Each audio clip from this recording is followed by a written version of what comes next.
Squad have secured themselves one game and are now one game away from facing Team Noob in the semifinals. Nova looking to get themselves back. Sweej, let's do it. Yes, guys, give your energy to Nova. If they lose, my prediction rate is going to go lower. So Nova is the team that needs your energy right now. He doesn't care about you. He just cares about his win percentage. Exactly. You guys, are you seeing this right now? So one thing is oh wow, he still goes in there. It's a little risky for Y01. I'm curious why iFlex didn't take the blue and reset it. Like, aggro the blue, pull him out of the range, and let him reset and waste that invade and the timing there. And I'm surprised that iFlex did not. They saw that, they're in position, they knew that they're invading. So it was a very interesting decision by the side of iFlex to not do that. 0-1 is going to get himself caught up a little bit. Tankiness coming out of the Thane, but is it going to be enough? It is indeed. The last little tick of Skull Things, Tulin is not going to be able to finish off that kill. But all the meanwhile, JungleBook. Oh, what? Hello? Hello? Little bit of a 1v1 situation as iFlex ends up going down to the Ryoma. Little bit of a scuffle. This is why Ryoma is so strong early game. Like, honestly, level 1, level 2, not many heroes can really compete against him. Lubu needs to get to level 4 to be able to contest and trade against a Ryoma in lane because of his Conqueror ultimate. And this is something they need to be careful of. Like, this is why Nova, interesting enough, did not want to get the Ryoma, and Crayon puts himself in a puts himself in a bad position and gives over 2 deaths. And this is not looking good for Nova in this early game already. JungleBookSquad didn't have the most successful of early games despite the counter pressure. The objective control still went into Nova's side. However, that adaptation is getting fixed and nipped right in the butt as first Abyssal Dragon goes to JBS. Yeah, Nova's now taking the Spirit Sentinel, which is a good trade. Although Dragon is a bigger objective to take, at least they are trading something. And now they, again, if they let Kilgroth scale up and they fight with this Kilgroth along with Thane engaging, they have a good chance to really execute these team fights, and that's the key to Nova winning here. But right now, they're losing this early game. You know, they're 1k down. It's not too bad, but they need to stop the bleed and stop these picks here because they're going to turn level 4 soon, and this is where Nova needs to make these plays once the Zephyrs and the Lubu hit level 4 and level 5.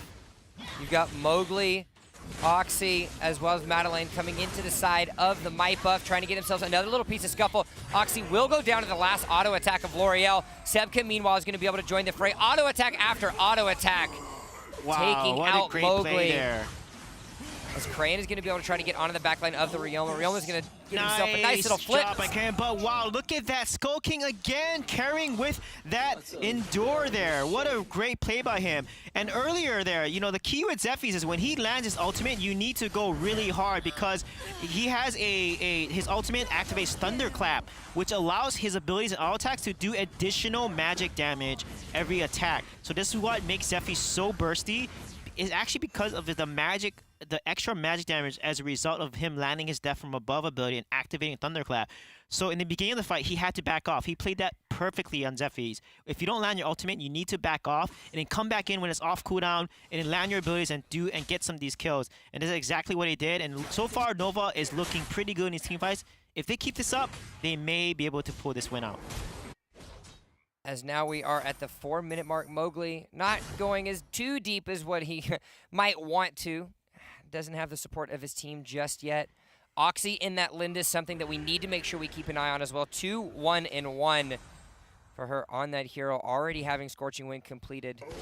As now the second Abyssal Dragon has spawned. Mowgli going in and getting that active. Oxy's going to try to get himself a little damage, but they know the members of Nova are there waiting in the wayside. Mowgli's going to keep it down, the tanky mammoth himself. Yeah, this is a little risky there because they know that he's trying to take Dragon. He's just holding it and getting low by the Dragon. Looks like they're going to go for the Dragon here. This is where Nova needs to turn this around. They need to try to steal this and turn this fight around. And we'll be able to do it here. We'll see. No, it's too late, unfortunately. They don't make it in time. And that was very surprising for Nova to just hand over the Dragon like that. They are not behind. They're pretty even. So it's interesting to give them a free Dragon. We've commented and praised Nova on their proactivity in every game. Despite the ones that they have lost, they still are proactive in the earlier stages of the game. But this game number 2, just 5 minutes in, they're looking a lot more reactive, Sweej. This isn't the Nova that we've used to seeing in the last couple weeks. Yeah, I would love for them to engage. You know, they have Thane. Look how bunched up the side of JungleBook is.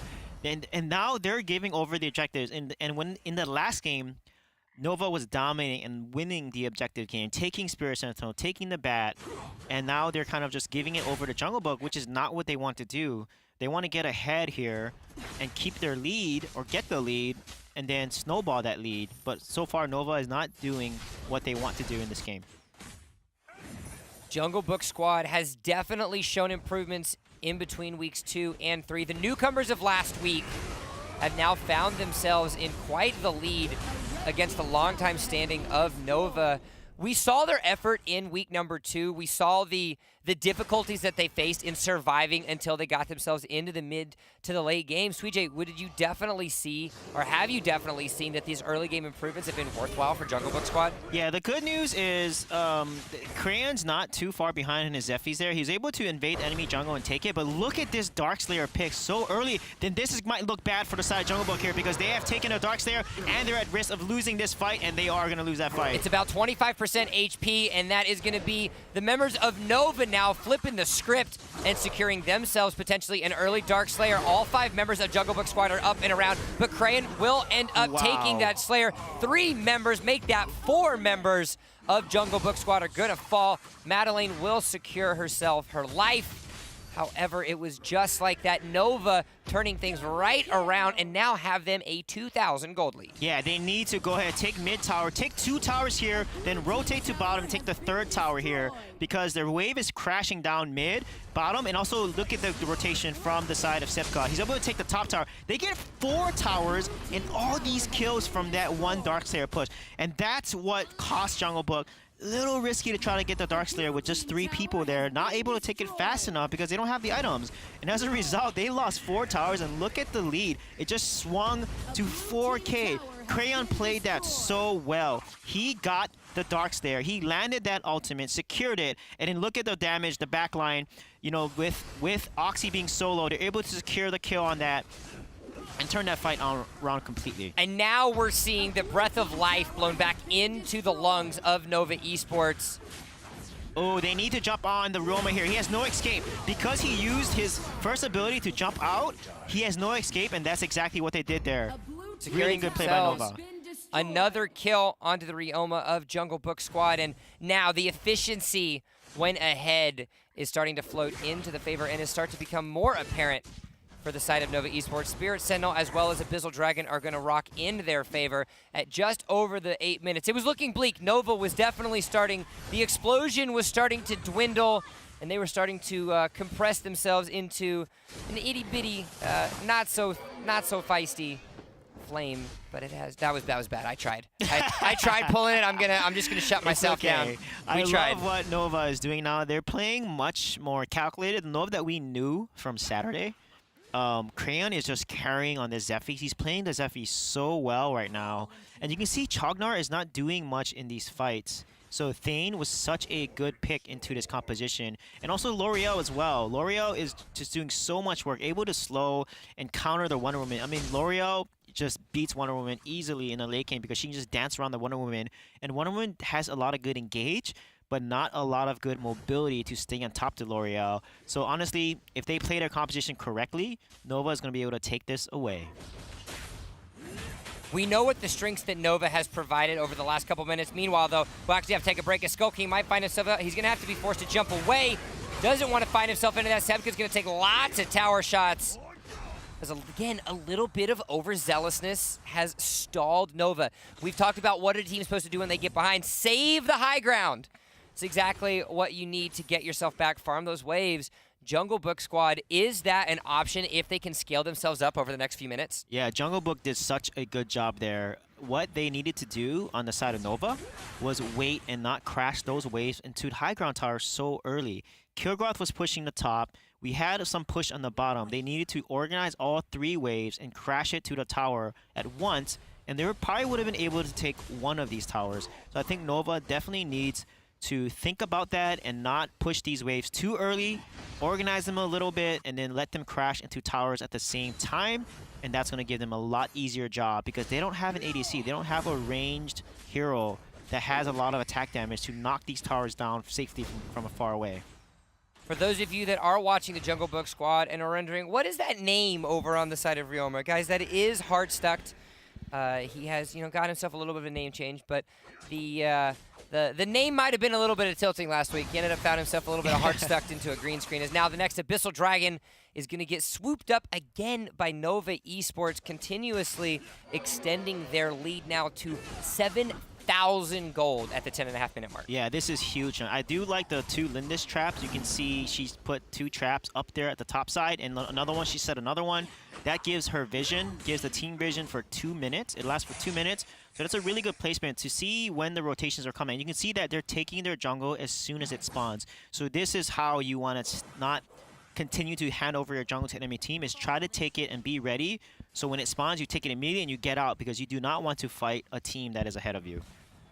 Definitely not on the menu of Jungle Book Squad. However, they are facing the immeasurable power of Shere Khan. But the question is, can Mowgli find the branch of flames? Can they find a way to put out the power that Nova Esports is pushing on? Just look at the damage that is coming out thus far. Skull King, despite the showing that he had in the last game, is sitting at 0-2-2. Not the most stellar of Tulin plays that we've seen thus far.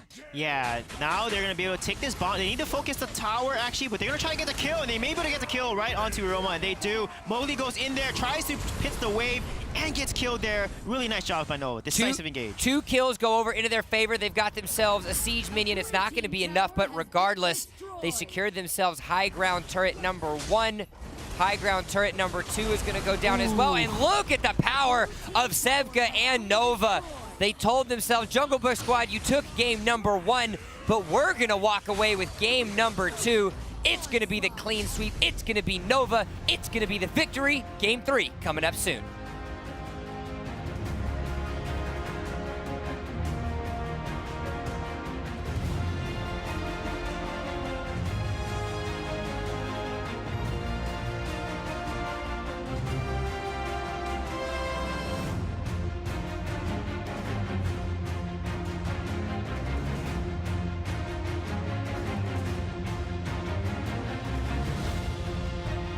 First blood went over into the hands of Jungle Book Squad, but Nova went back to their explosive behaviors and secured themselves a game number 2. Welcome back, Jump, Sweej. Sweej, I gotta tell you, man, Nova definitely found themselves in a much more advantageous position in game number 2. Yeah, thank you, Nova, for keeping my win percentage alive for now. But the team fighting was definitely better. You saw them focus those team fights. You saw them have nice rotations. They gave up the Abyssal Dragon, right, free, but they did not give that Dark Slayer for free. That was the key turning point in the game. They went from an even gold lead or gold difference to